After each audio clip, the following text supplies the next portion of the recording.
like doing a podcast. Okay. Yeah, I just have to pull back because then I go. Wah! Hey everybody, what's up? It's 11:30. How you doing? Hey! Are you guys gonna join the club? My name is Jenna, and I do a lot of podcasts about books. A lot. I think it's several at least. And that is kind of what this is. This is about creating content based on other people's IP. And so now I've told you who I am, and everybody else is going to tell you who they are and what their book club is. Cool. Hey, I am Alex at Alex and Birds on Tweet X, whatever. And I also do a lot of podcasts about books and have for a while now. And a lot of them I do with Jenna. So I do Animorphs Anonymous, Surprise Attack Book Club, Horse Girls. And then we will randomly also draw in other books from other people and do podcasts about that. So. Hello, I'm Casey. I am the limpet to Alex insofar as I also do Animorphs Anonymous. I'm the other host, and I have also been limpeted onto a podcast called Horse Girls, which is about vampires. Yes. It is, yeah. It is. We are on Spotify. Yep. Yeah. So hi, I'm Swan. I'm an artist. I am also on Surprise Attack Book Club, and I've guested on Horse Girls. But I've also done art for them and just generally enjoy listening to book club podcasts. Hi, I'm Jason Duro. I'm a fantasy author and voiceover artist, and I am a very slow reader, but I write, and I enjoy helping other people to write their books, and I do a lot of book talk content on TikTok and social media stuff to especially support indie authors and to give advice about writing and publishing and that sort of thing. And I'm Jess, Stress in a Box on all platforms, and I'm also an indie author who writes fantasy books. And yeah, I do a lot of my content on TikTok as well, where I have about 2 million followers. I don't have a podcast though, so I'm just here to hang out with y'all. Just wait till the end of the panel. Yeah, we'll get you in there. Don't worry. We'll get you. All right. So the first question is really, what book got you into creating media based on book content? Animorphs. Yeah, no, Animorphs was the basis of everything. It was almost started my podcasting career. I did a little bit of comic book dalliances before that, but yeah, Animorphs is my bread and butter, baby. Same. I'm gonna blame it on Horse Girls because I was a horse girl growing up. I'm still a horse girl to this day, and I read a ton of the Horse Girls books. So hearing a podcast that was talking about these books, it was the most beautiful memory lane of children's literature. And then I was like, oh, but we could do this more, and we could do this with books that I love that are only 160 pages. Let's read more kids' books. That was my getting in. I don't mean to self-promote this early, but it was my own book that got me into it because I primarily am an author, and so I got onto TikTok and social media to promote my own writing, and my TikTok took off pretty quickly, and I sort of just fell into the book talk community at that point. So my intention was to just promote my own writing to start with, and then I started seeing the community and fell in with other fantasy authors, and then sort of learned the vibe of book talk and the books that I was not necessarily myself into reading, but made friends with authors who were writing like the spicy books and those sorts of things. So that's what got me into creating the content. And I also am very similar to Jason, right? Yeah. Jason over here, where I originally got into it promoting my own books. I had a pretty large following before I self-published my first novel because I was just lucky. I did really well on TikTok before that and jumped into self-publishing because of the position I was in. And I've been writing since I was 12. So it's just promoting my own book is what really got me out there. And I've met a bunch of other really awesome authors from that. And yeah. Yeah, nice. My answer is the same as Alex's: comic books and then Animorphs. How do you guys thread the needle and be respectful of other people's content, creating your own media based on other people's content? And for you guys down at the end, what are some steps that we can take as content creators based on other people's IP in order to be more respectful of your content? The easiest way I find to do that is to be genuinely, even when the content you're reading, you're going, oh God, this isn't great. Just be genuinely excited to talk about it, good and bad, because there's going to be stuff that you'll read and you'll be like, oh man, I read this when I was 12 and thought that was great. And I realized how stupid I am now that I'm an adult. And just still being excited to talk about it. And even the follies, the misses, be excited about it. And that makes up for a ton of and also nobody wants to listen to a podcast where you're just sitting there going, I hate this. This is the worst. Just be pumped. Yeah, I think it's really important to like just kind of building on what you said is like when you're studying a bad thing, you also want to point out a good thing that happened. And when you are studying a bad thing, you want to kind of like not come at it from a place of malice. You want to come at it from a place of like critique and saying like what worked, what didn't. And you know, it's for us like because we've reading books from 20 years ago or 15 years ago. It helps to kind of like contextualize it from the time period, not necessarily excusing like some kind of cringy stuff that came up then, but just kind of going like, okay, this is a relic from the past. We have learned from it. We can grow from this, and we don't necessarily feel the same way about this, or the authors don't necessarily feel the same way about this. So. And I think sorry, Emily, I'm going to cut you off because I have something to say about you. Oh I boy. think the other like cool thing that we have going for like the four of us is that we all kind of have an art background. So critique is very natural for us to say things in a way that is to build up instead of to tear down. Yeah. It's such an important part of any critique. And while I am in visual arts primarily because I can't write, can barely spell, I very much appreciate when people will come to me and say, hey, here are things that I noticed. Here's a tangent, here's a line, here's weird color, but I love the way you do this. I love the way you do that. Like it is moving forward to help the art, to help it grow, to point out things that I might not see because I've been staring at it for 20 hours and I need a fresh pair of eyes on it. That's nice and that's helpful. Just to some coming and saying, it's like, I don't like how you draw girls. I'm like, okay, that's not constructive. So very much that, collaborative and constructive type of feedback is really, really nice.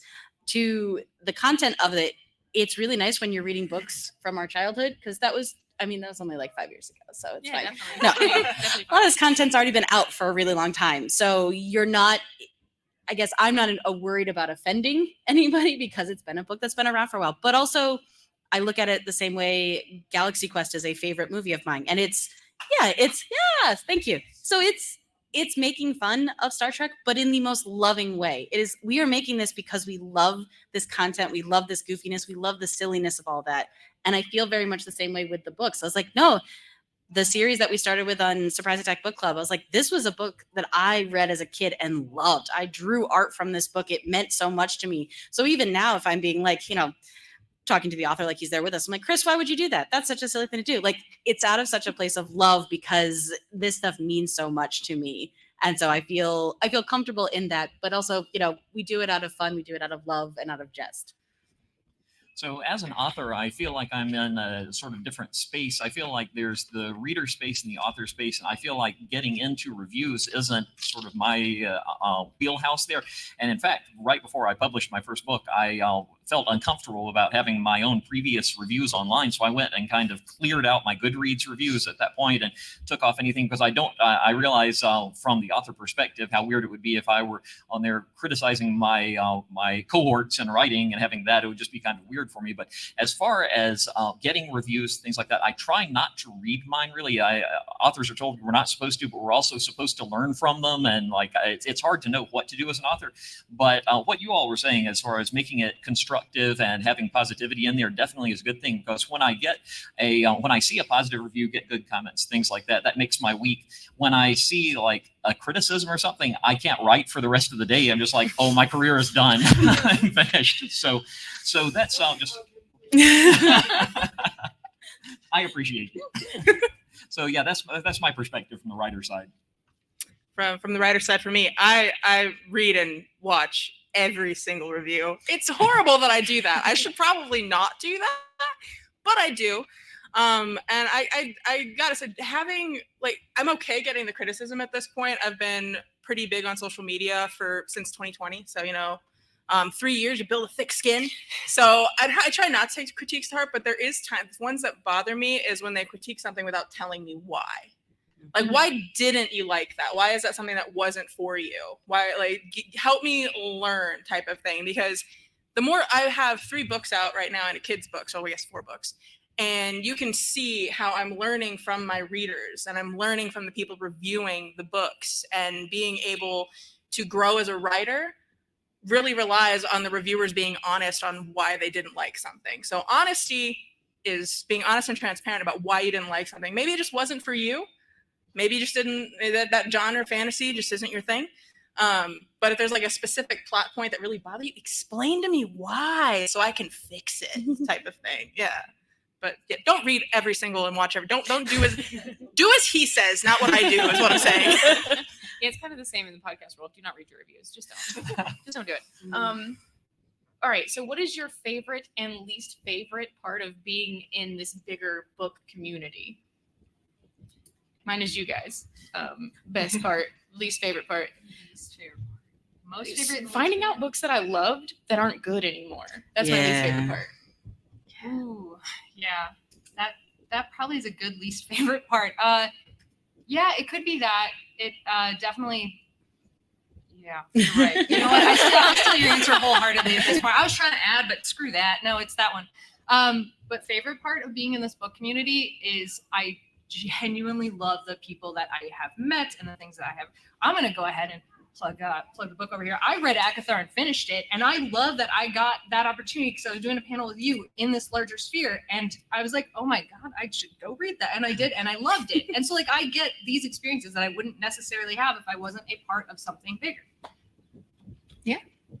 I'm going to steal your answer and say the community and the friends that I've made from this podcast. Like Alex came to me, several years ago and was like, hey, do this thing with me. And I was like, okay, just thinking it was going to be a little, fun side project and an excuse for us to, hang out and chat every other week. But like the amount of people that I now know from just podcasting and all the friends I've made has just been like unexpected and very, very life-changing for the better.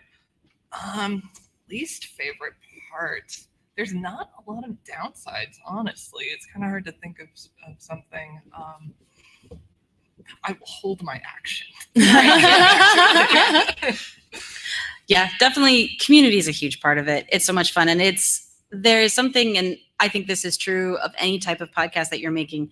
There is something so magical about someone being passionate and excited about what they're talking about. And, a guest that you had on recently with Horse Girls, you were reading Unicorns of Valinor, and it was a book that she grew up with. And like the amount of excitement and energy in that, like, I never read these books. I don't know anything about these books. I will probably not read these books, but the podcast was so much fun to listen to because it was just this overflowing energy talking about these funny moments. And like we said, why would you do that? Why would you do that to us in a children's book? And I'm not even going to touch Animorphs because I don't know why they do that in a children's book. But I think it's because of the speed that social media moves at, I think it can be so fast to have, especially as not on Book Talk, but as a watcher of Book Talk, like things come and go. They like, oh, this book is great. And then immediately have people pile on and be like, no, it's not great. And I think it loses a little bit of that kind of organic finding and sharing books at school or, sharing books with your friends. And, it can be so quick to have people tear down something that maybe they didn't just enjoy. Mm-hmm. So I come back to this. It's so nice to have a community of people who are excited about books, who read books, who then want to share with you. And if you already enjoy the way that they consume media, you kind of trust them a little bit more. So you get that in of having a friend who wants to lend you a book. And I like that part of it. Yeah. Like everybody else, the community is the best part for me, and it's from both the writer and reader side. I started out, really my writing career is completely different before Book Talk and after Book Talk. I started off, I felt like I was writing in kind of just solitude and just sending out this book to be read by people that I never heard from. And then after coming to Book Talk, I hear from people constantly. I hear from other authors that I'm friends with now. I've made really good friendships there. And also I hear from readers all the time and get feedback, and knowing that I can, if I have something I'm excited about or concerned about, I can put a video up and within just a few minutes get a whole bunch of comments and sort of affirmations from people about that. So that's a really good part of it. The hardest part for me is trying to keep up with the time and work that it takes to create the content for Book Talk to get it out there.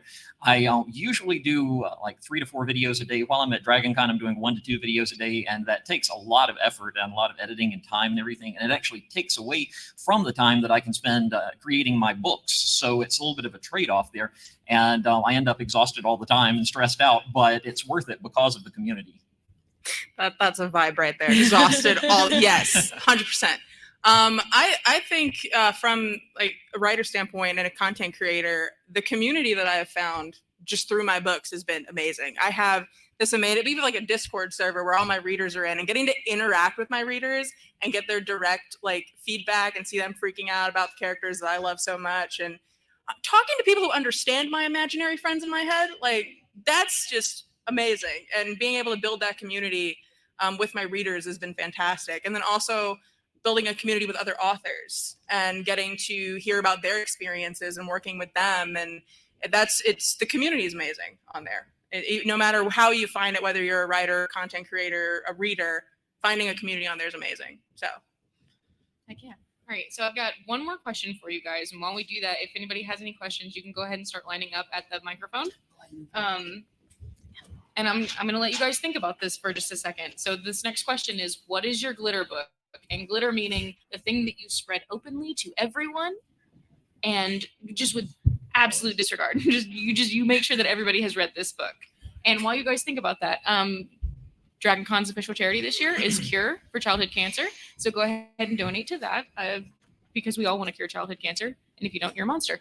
And you can find all of the information about all of the DragonCon stuff here at these QR codes in the center of the table. Cool? All right. Do you have your glitter book? I do indeed. Can I go first? Yes. There's about to be a loud raucous moment in the back of this room. Dungeon Crawler Carl is my glitter book. Thanks, Scott and Tim. I'm reading Casey's notes over. Would you like to go before me as well, so that you can just for once say an answer before me? I mean, I got this one, so. Okay, Yeah, cool. go I have a for second it. one too. Animorphs, obviously, that's the first one. But the book that is not the podcast-centric stuff that I spread about, it's Temeraire. I don't know if people have read that. It's Dragons at War. It's great. Dragons in the Napoleonic War. Yeah. It's the bomb. Yes, good one. So with a little bit of regard, just because I know, like, I've heard this book isn't for everyone, but I encourage you all to at least try if you haven't. That is Gideon the Ninth and the Locked Tomb. Yes. I love that. Yes. Which is lesbian necromancers in space. It's wild. Say It's less. a delight. It is funny, and also it's got like those hard-hitting kind of very like, oh my god moments. So yes, absolutely. Gideon the Ninth is what I would say by Tamsin Muir. Oop, hit the table. You're good. So shameless self promotion for Surprise Attack Book Club. We're reading a book series called Broken Sky, which is the one that I grew up reading by Chris Whitting. I love it. If you want to get a very good idea of like what inspired Little Emily as an artist and all of that, that's a great way to do it. The other two are very much ones that I recommend because they capture such a specific like experience. And one of them is called It's Confessions of a Part-Time Sorceress. And it's a woman who worked at Wizards of the Coast and started playing D&D and had never played D&D. And it's just this beautiful entryway into not growing up with that community, not growing up knowing D&D. So there's explanations in it about, there's also gorgeous illustrations, which please, yeah, as a comic book artist, I was like, is there pictures in this? Can you see pictures? But it's really beautiful and it's really welcoming. And as a new female player in a group of a lot of mainly male players, it was just a nice like, oh, this is a really cool book, and it's so encouraging across the board. The other one is very much an experience, and I only recommend the first half of the book, and it's Zen and the Art of Motorcycle Maintenance, and it is the most pure capture of what it's like to actually ride a motorcycle that I've ever read. And there's just something really special about the way that it's written in that, and then it goes off the rails a little bit, but the first half's really nice. So the book that I make the most content about is my own. So I don't want to just sit here and self-promote again, but my first book is called Akathar's Greatest Trick. It's an epic fantasy book about the most famous stage magician in a realm where real magic is outlawed. But as I was saying here, I was thinking of other books that I've learned about through Book Talk, and a lot of them I've read haven't really done sort of my kind of book, but I really connected with the Invisible Life of Eddie LaRue by V.E. Schwab. It's a fantastic book. I don't want to say too much about it because there are a lot of elements to it that you kind of need to discover as you read it, but I definitely recommend that. And but I also love Gideon the Ninth. I have read and loved Dungeon Crawler Carl, and so I connect with those as well. And again, I'm not like Jason over here, where I promote my own books a lot on my social media account because that's what I do. So Source Keepers by Jess Allen Anderson, shameless self-promotion. My audiobook narrator's here too, so he's cool. So it comes on audiobook, by the way. But that's what I mainly promote. And I do a lot of work with indie authors as well. So basically they'll send me their book, I'll read it, and I'll review it on my channel. Right now, I'm reading Tommy and the Order of Cosmic Champions, which is pretty cool. Probably never heard of it, but it's pretty cool. Very nostalgic, growing up in like the 80s and 90s. So if you're one of those people, go check it out. Good book, very fun. All right. Do you guys have any questions? This is a book club, so throw some stuff out. Oh, and there's a Twitch question. I've got a question. Okay. Oh, you go. So the question is, how did the panelists decide which platforms they wanted to be on and where they want to build their community? Okay. You want me to That's a reiterate good that? question. Maybe Okay. Mike. How did the panelists decide what platform to be on Yep, and how to build their and where they want to build their community. and where they wanted to build their community? For me, it was what is going to charge me the least amount of money to publish my podcast. Oh boy, now I feel bad answering this. I looked at all the other podcasts that I enjoyed and made a list and picked the one that I saw the most of those people using because I figured that was probably a good one. Yeah, and that was mostly your department, I think. But let's see. Yeah, I think because Well, you did Discord. You started that's our true. Discord. Yeah, we started a Discord for like our community, just because that seemed kind of like it kind of reminded me most of like the old message board kind of communities. So yeah, and it's worked out really well. We have so many channels. Yeah, I think very much to what Jenna said, it was ease. What is the easiest thing to do? Because I'm a relatively selfish artist. I make a lot of art just for me, and that doesn't always make a ton of money. So I'm like, okay, so what can I do to make my thing, but also not lose money doing this thing that I spend too much time on? So podcasting was already something I was very set up to do. So it was very easy, but it's also in the ease of that, it lets me have that much more fun. If I can make this thing consistently, I still get to then do other stuff. And I love just like being here at DragonCon, like the energy boost that you get from being around other creators, from other talking. And that was already available to me in the podcasting thing. So it has only built from there. And that's the best part of just being able to keep going with that part. So yeah, what's easy? I like what's easy. Mine was kind of what's fun and what I enjoy because I knew that would be what I could maintain doing. And I experimented with being on all the different platforms, on Facebook, on Instagram, on the platform formerly known as Twitter, and just everything. And I didn't really even know anything about TikTok. I had this notion that it was just where teenagers go and dance. And then I heard other authors saying that they were getting a lot of success there, promoting their books and getting involved with Book Talk. And I saw Book Talk showing up in bookstores. So I was like, well, I'll try this. And then I realized that I really connected with talking directly to a camera and providing information and being a resource in that way. And it took off really quickly for me. So that was encouraging. So that's how I ended up with TikTok as my main platform. I got the best response there, and it was the most fun for me to create. So I was able to maintain that. And mine was, again, just ease. I already had a following on TikTok. I was really lucky and ended up going viral a few times on there. And so transitioning over to Book Talk has been difficult, and it is an ongoing battle with the algorithm every single day. I'm sure it is for anybody who's on TikTok really as a content creator. But just the ease of just being able to jump in, and people who are already excited and invested in the things I was doing became invested in my books. And it was just really cool to see. And that's just the ease of it. I'm on other platforms, but I think TikTok is the main one. But the one where I get to engage the most with my readers is also Discord. Discord is so fun. They are so active in there, and I get to talk to them like every day, and it's great. Yeah. All right. Go ahead. Hello. I'm actually an aspiring game dev, and I'm pretty sure I'm supposed to make the indie version of Final Fantasy, but at least 75% of it is story, and I need to know where to start learning how to make good characters and characters that actually are living and don't they don't serve the plot serves them. Is that a question for us? Yes, it is. Help. As far as writing characters, the main thing that I always try to do is I think of every character. I have many characters in my books. In Ekathar's Greatest Trick, I think I have like 9 POV characters and then just hundreds of side characters. But I try to think of every character, including just the side characters, as being the protagonist in their own story. And they have they don't see their lives as just serving whoever the main protagonist is. They have their own goals. They have their own things that they're trying to do. And so I write them as that so that they see themselves themselves as the protagonist, and that helps to sort of fulfill them more and round them out more, including the villains. The villains don't set out just saying, I want to just be a bad guy. They have their own goals that are just at odds with the protagonist. So I think it's important to approach character creation from that side, where you're seeing each person or each character as a person that has goals and has as many sides to them as your main character does. Totally second that. But if you're for story development and then top of characters, when I wrote my first book in my series, I focused more on the story first. I got the story out, figured out how I wanted to go, wrote the whole thing, and then I went back and started developing my characters more. So I had very, very bare bones, very boring protagonists in the first draft of Mercy's Light. And then as I continued to do more drafts, I began to develop the characters more and figuring out how would they react in that situation and their different ways.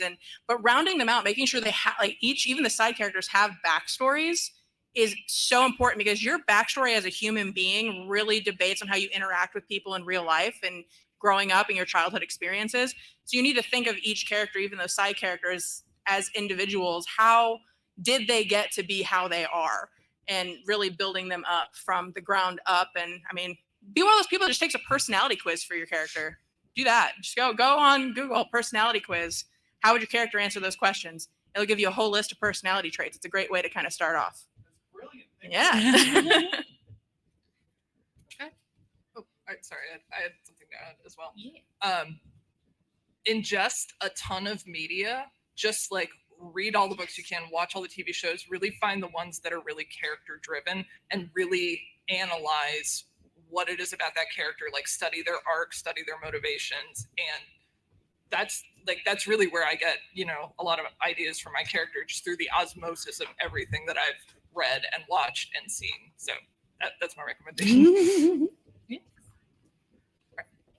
How's it going? My name is Jason Abofsky. I'm a space fantasy author, and I'm doing Facebook and Instagram, tiny bit of Twitter-ish. I have not cracked TikTok yet or BookTok. But my question is about,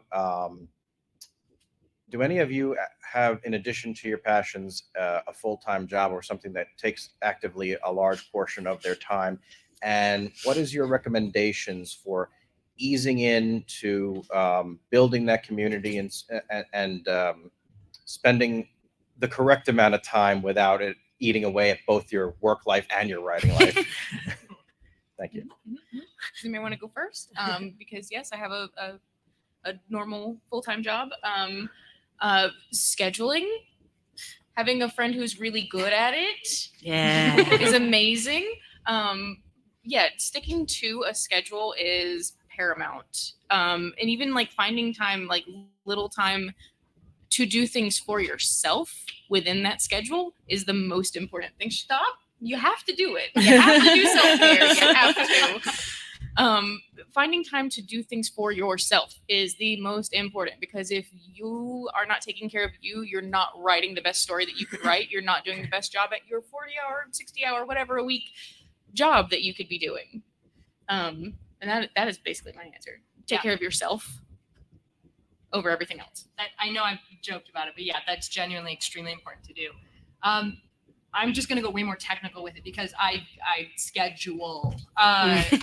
It's Beautifully. It's Beautifully It's scheduled. so pretty. Actual best person. Yeah. It's so the way that I start is I have a full-time job.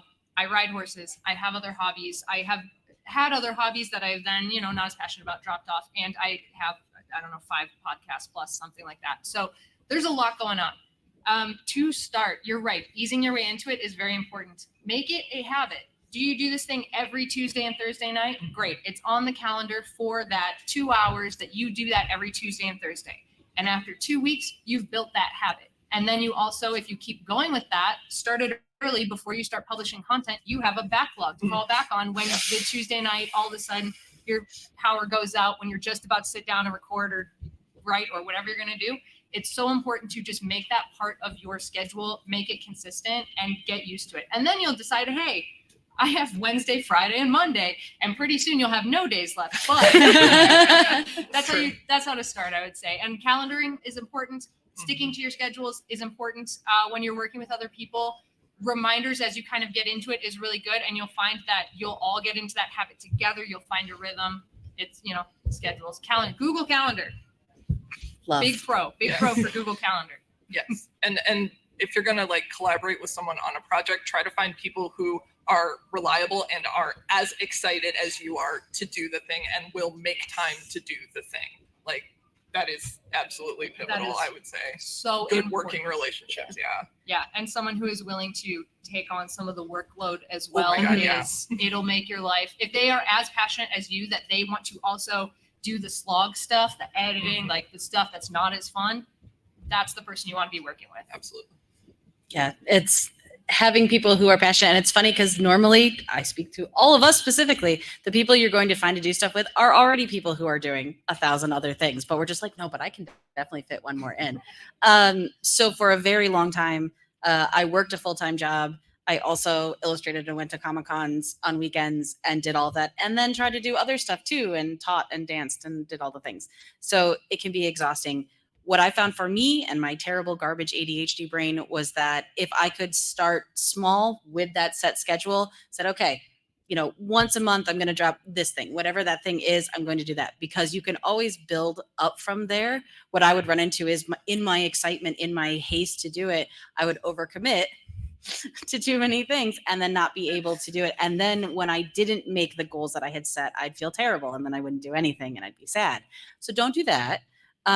But you can always build onto it. You can always add in more things. And as your schedule feels comfortable to you, you can figure out what works for the other people. And honestly, there is a beautiful accountability to having people that you work with, whether it's a direct collaborative process or not. Like, I spend the majority of my time alone in my house working on art. So to be able to talk to other people or have someone that no, I promised these people I would show up tonight at 8 p.m. to record this thing. And even though I'm tired and I work today and I don't want to do it, I will do it because I promised them I would show up and we have an amazing time. And I'm more creatively fulfilled than I was earlier in the day. So it is a beautiful reward for that. But having that accountability helps me so much, because then it's not just me. It's not just me be like, oh, I'll do it tomorrow. It is nope, other people are counting on me. It's in the schedule, which I hold very, very dear.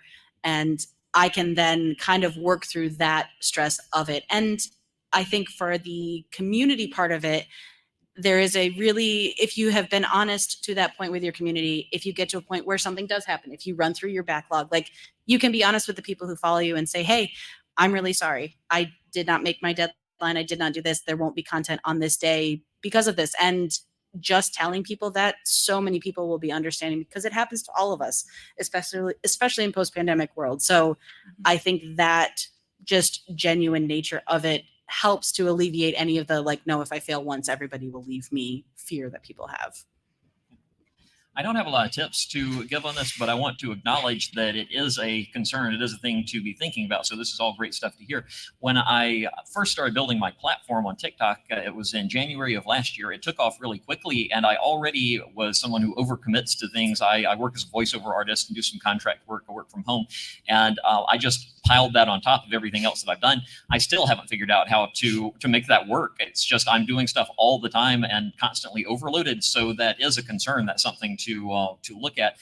But I don't work collaboratively on a lot of stuff. I don't co-author things. I don't do that kind of stuff. So maybe that's the secret sauce to it. I don't know. But I just wanted to acknowledge that is something that I struggle with. And then I also have a full-time 9-to-5 job every week. I'm off today because I took it off for DragonCon. But delegating stuff to other people is a very big thing. If you're in a position where you have the extra funds to do that, I have a marketing assistant, I have an audiobook narrator, I have an artist, and delegating things that I was because when I first started, I was I'm going to do all the things. I'm going to do all the cover art. I'm going to do the audiobook narration. No, don't do that. Don't do that to yourself.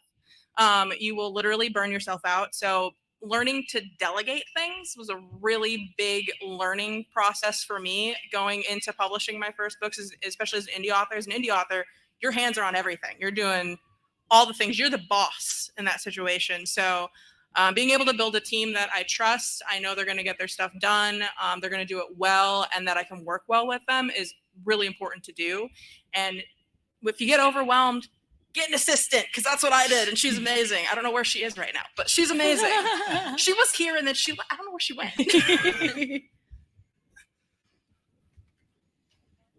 All right. So with so much like electronic entertainment out there, it's also like more accessible than it's always been. What advice would you give to somebody to maybe like pick up a book instead of consuming these other forms of like electronic media? Who wants to go first? That's a question.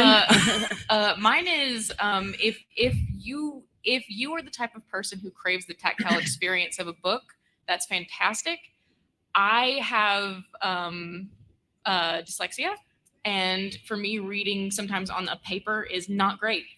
So listening to an audiobook and reading on a screen is much easier for me. So I think just be cognizant of the fact that not everybody can have that same tactile experience and enjoy it. Yeah, and just building on that, if you're like asking from, I am making the thing, how do I encourage people to pick up my thing? Make it easy. Like what Jenna said, make it easy. Make it, audio version, digital version, real version. And that's hard to say, right? Because you're asking, how do I make them pick up a book?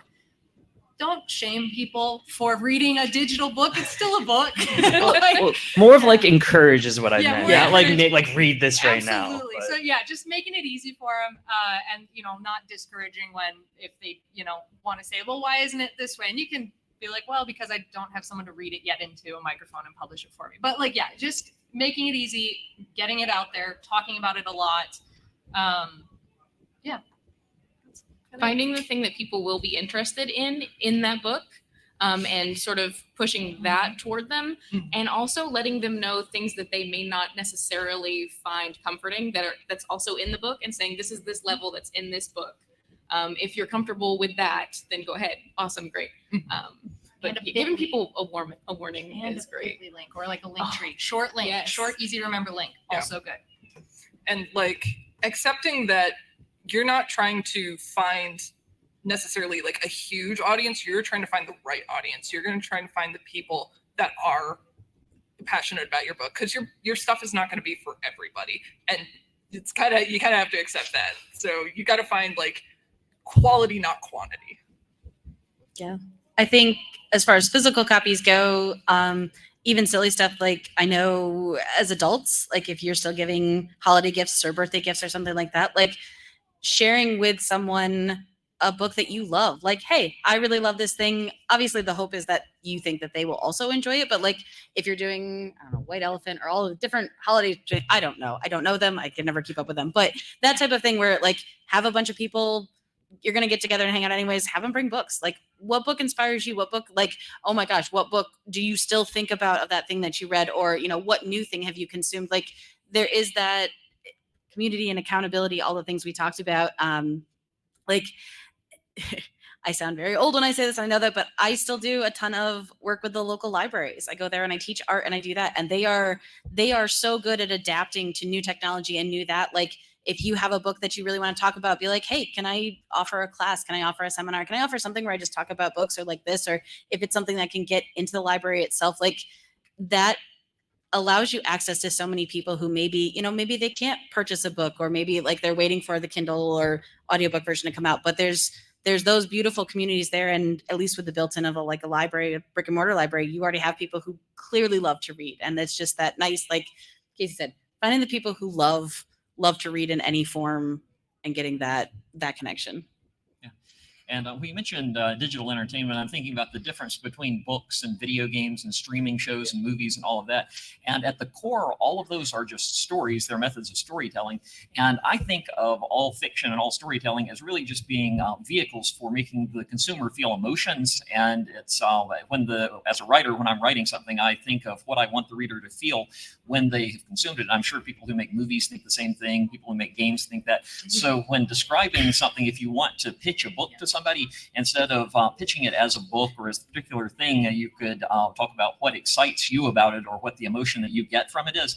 and convey it that way, because the emotions are the real hooks that you can use to get people to pull into something. If you're telling them, like the way that I described my own book probably didn't interest anyone, just saying it's about the False. biggest False.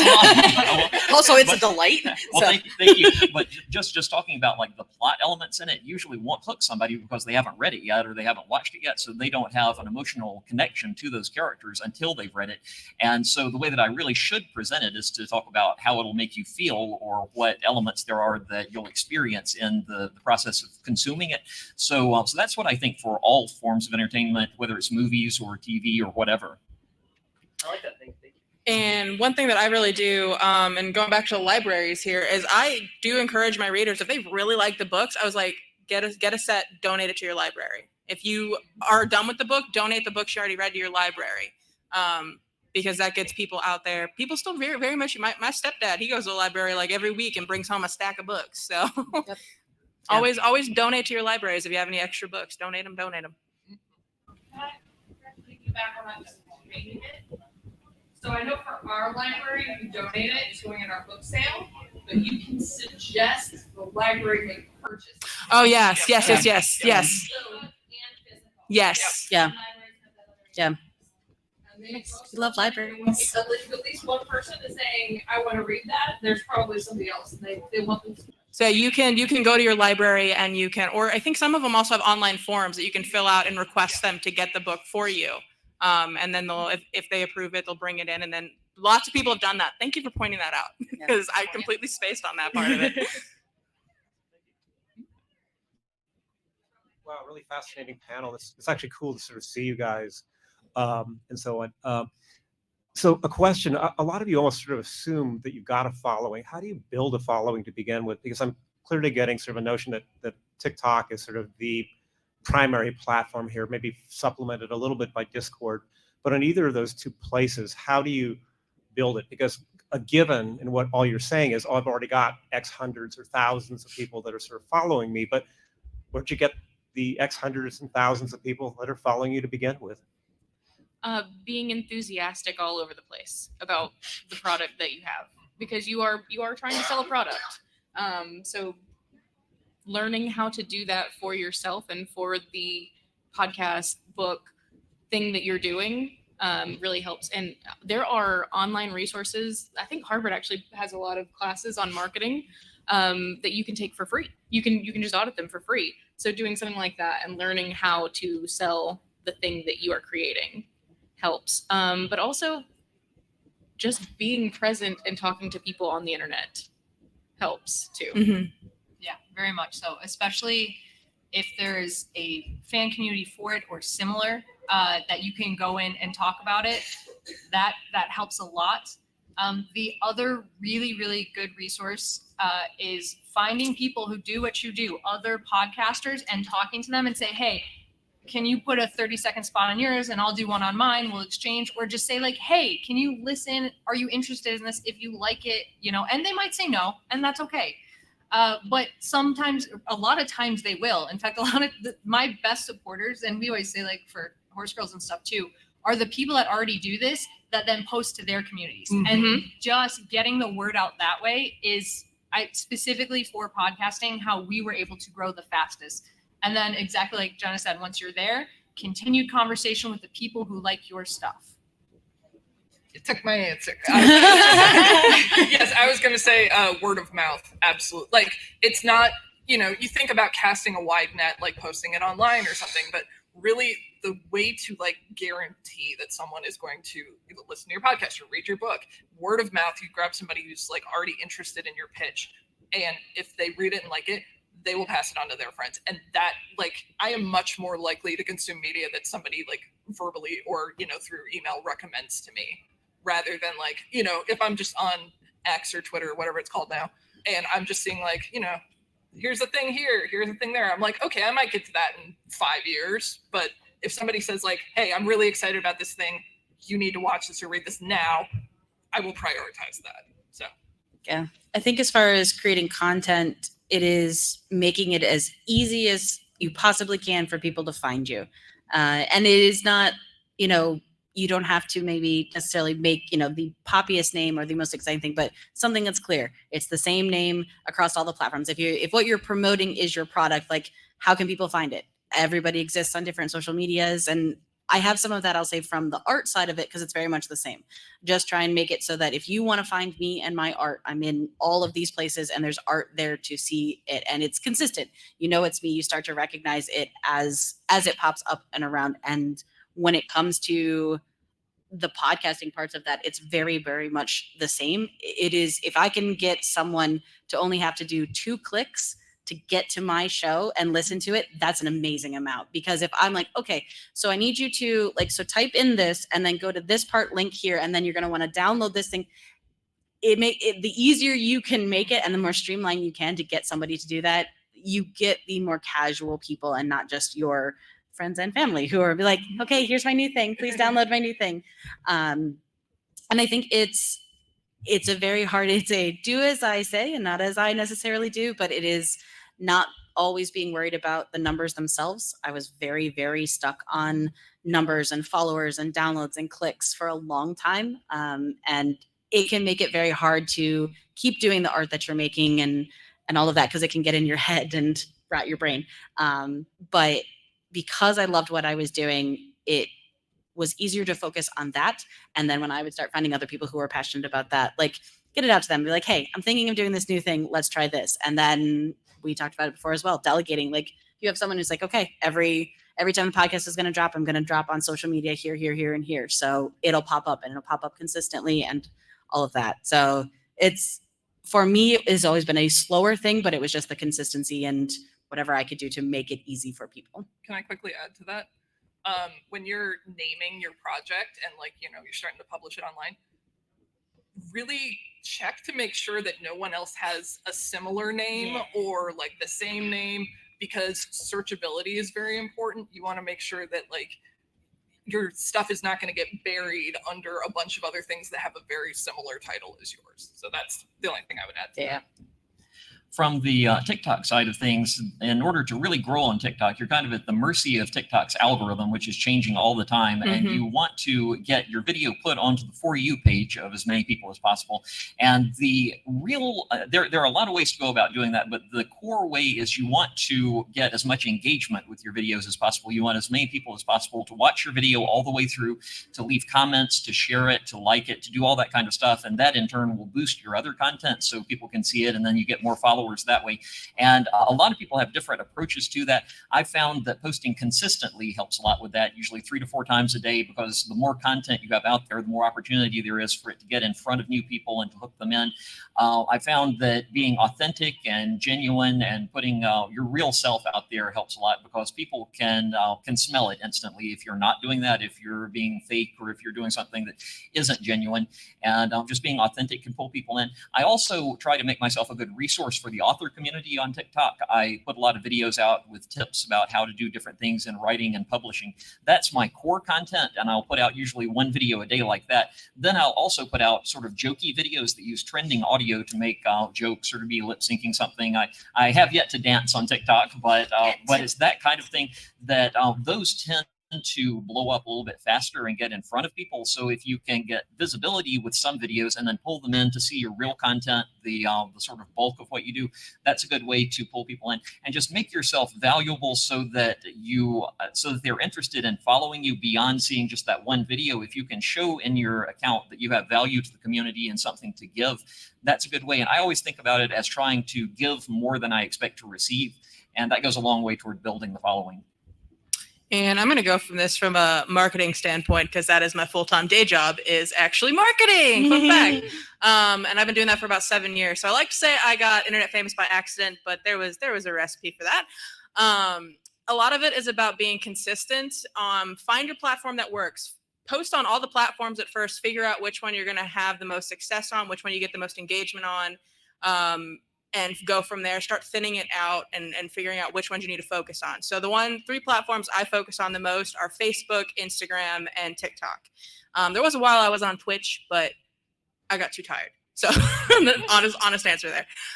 So those are the 3 that I focus on, because those are the ones that I was able to build and reach a community on. But being consistent, being personable, interacting with your followers, even if you only have like 10 followers, interact with them when they comment, encourage them to comment, try and get them to comment, give them questions in your descriptions. If you're making a video, say what's your favorite book, something like that in there, to try and basically ask the question to get them to start interacting with you. And it's all about figuring out which platform works for you. I used to be really big on making YouTube videos back when I was like in college. Fun fact, I'm almost 30 years old. It's crazy. I don't look that old, but I almost am. But I used to do YouTube a lot. Didn't really get a whole lot of traction on YouTube. Moved to TikTok when TikTok came out. Automatically, right away, started getting traction because of where the platform was at. I started TikTok in 2019, so it was still relatively new. And I found that platform I got traction on. And from that, I started getting traction on Instagram. And then from that, I started getting traction on Facebook because I was able to kind of track where my followers were also out on other platforms and be able to figure out which ones they're going to be the most engaging on. I actually get the most engagement on TikTok, second most engagement on Facebook, third most engagement on Instagram. So, fun facts for you. Hi, my name's Tim. I have a question. Actually, I have a couple questions. One is for Casey. You had mentioned that you have a character, so I wondered if you wrote something specifically. My second question is it's kind of half for each half of the group. For the podcasters of the group, what's the best way you've found to interact with the original creators of whatever you're talking about on your podcast? And for the original creators on the other end, what would be the best way for podcasters to attract your attention to work with you? Thank you. You first, Casey. Okay. Well, haven't mentioned it until now, but I do write and draw a web comic called B-Side You. Yeah. And I'll have promo materials on the back of the table if you are interested. It is a romance. It takes place in the early 2000s, and it's very music-centric, so kind of the mixtape era. So, yeah, that's my answer to that question, Tim. Thank you. Yeah. Tim, what was your other question? I already forgot it. How do you as podcasters reach out to authors and get those contacts and vice versa? All right, so it is actually difficult to find information for a lot of people on the internet, and you have to do a little bit of sleuthing. What I like to use, so a lot of authors that have more popular products, like more like big name products that have been turned into or connected to TV shows and things like that, you can find them on IMDb Pro, but you do have to pay for it. You can find their contact info there, but you want to reach out to their publishers and do it the correct way most of the time. Most of the time. There are times where they're like, hit me up on Twitter. We're cool. Let's do X, whatever. God, I hate that. Yeah, what Jenna said is exactly right. I was one of the lucky ones that got that opportunity on Twitter where they said, hey, we're in a pandemic. Who wants to talk to me? And I was like, hey, we do a podcast about Animorphs. Can I talk to you? The next part of this is also very important. When you are talking to them, you know them, their work, what they do not know you. Interact in a normal human way that's respectful.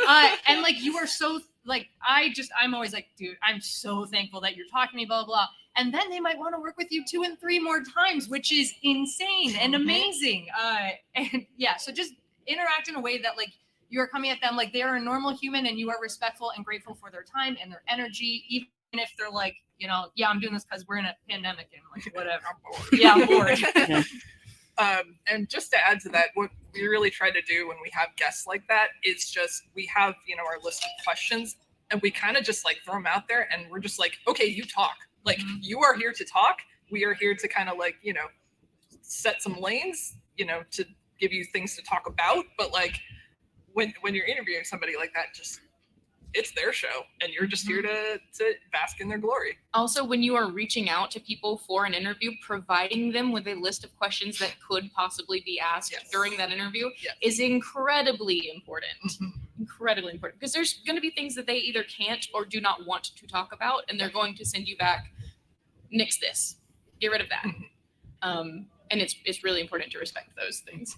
Yeah, no, I was gonna mention that too. So yay. Sorry. No, it's perfect. I think very much just being respectful, just being a nice human. Don't be a dick. That's important. Dollar. I'm sorry. after the show. Also, support the charity this year for DragonCon. You can scan the QR codes. It is, at the end of the day, very much, we are all just humans, and you can talk to each other like humans. I still get nervous when I talk to people who I admire, and people who I've looked at their art for years and years and years, and I still have that, oh my gosh, you made such an impact on my life. Like, but the goal is like, I want to compliment you, and then I want to have a very clear, like, here's my expectations of this. I was like, hey, I'd like to bring you on for this thing to do this X, Y, and Z.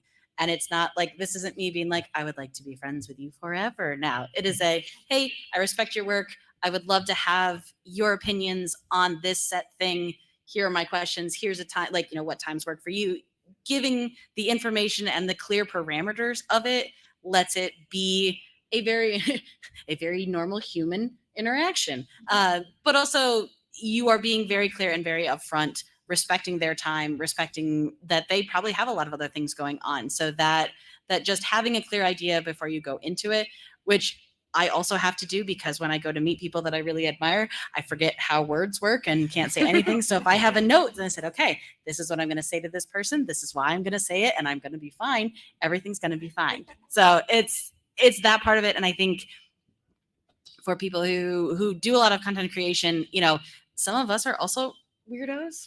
Surprise. So some of that, like, weirdness between people can also just be like, no, we're all a little bit weird. We're weird to make stuff that we do. So it is okay. So I find, for me, the extra planning, that part of it helps alleviate the stress and lets me feel more confident talking to people that I respect and want to work with. As far as being reached out to, I try to make myself really accessible through all my channels. I have a link tree that people can email me or reach me through different channels. And all the podcasts and things that I've done, I've typically just had the podcaster reach out directly to me. And I've done that with TikTok lives and all kinds of stuff like that. And usually if it's something where I have the time and I'm available, I'll say, yeah, sure, that'll be great. And I'll do it. Sometimes I'm busy and I'll say, I'm sorry, can we do it another time? But the thing about having the questions available, that's super helpful. One thing that I found that's kind of funny is after doing a lot of the interviews, it starts to feel sometimes like when people go on all the late shows and they get the same questions over and over again. I sort of get the same answers coming out over and over. I try to vary it so that it sounds different from one thing to another. But if you can come up with sort of unique questions, or even just turn it into more of just a conversation about a topic, that is a lot more fun from my side, as opposed to sort of like filling out a questionnaire verbally. So those are just some thoughts from my side. Yeah. For me, it's do your research on the author. That's a big thing for me. If I have, with a large following online, I get a lot of emails, whether it's from, hey, can you review my book? Hey, can you do this podcast? Hey, can you do this brand deal? Whatever. If I can tell you just copy and pasted me a generic email, I usually just go delete. I'm gonna be honest. So make it a little bit more personable when you're reaching out to them. I do really like it when they do provide questions ahead of time. A lot of times though, when I've done podcasts, it's been people I've actually like met up with at other events. And they're like, hey, you're really cool. You want to be on my podcast? And I'm like, sure, man. But yeah, that's a big thing, is being personal. Make sure you know who you're reaching out to and what they've done and what they do. And being able to have a conversation with them about that. Because I can very much tell a lot of times when people reach out to me, are like, hey, can you look at my book? I'm like, you haven't looked at a single video of mine. You just Googled book talk and I came up. So being aware of who you're reaching out to is very important to me anyway. And I'm going to be more inclined to respond to you if you make it personable. I think factors into the respect thing. Yeah. It's I respect your opinion on this, not just because of the number of followers you have, but because and also not being weird about it is another. Somebody said that down. The amount of awkward interactions I have had is up here. That could be a whole nother panel. Yeah. All right. And that pretty much gives us our hour. So if everybody wants to do that shameless self-promotion thing, let's do it. You can find me at Jenna Chill all over the internet. I am on Horse Girls Surprise Attack Book Club. Horse Girls on a lot of things. Dungeons and Dragons Beams. Yeah. Animorphs Anonymous. Horse Girls. Surprise Attack Book Club. Dungeons and Dragon Beams. I don't even know what else at this point. There's no way to know. Late starters. Oh my god, Pokemon TTRPG. It's amazing. Podcast wise, I'm on Animorphs Anonymous. I'm on Hearst Girls. I'm also on Late Starters. and then I just kind of flit in and out of podcasts as guests because these people are very delightful and let me do things. And yeah, B-Side Do, as I mentioned, this is my webcomic. Go. Yeah. Hi, I'm Swan. I am a swan named Emily all over the internet. That's where you can find my art. I am on Surprise Attack Book Club. I'm also on the chat show. In addition, I also stream my art live.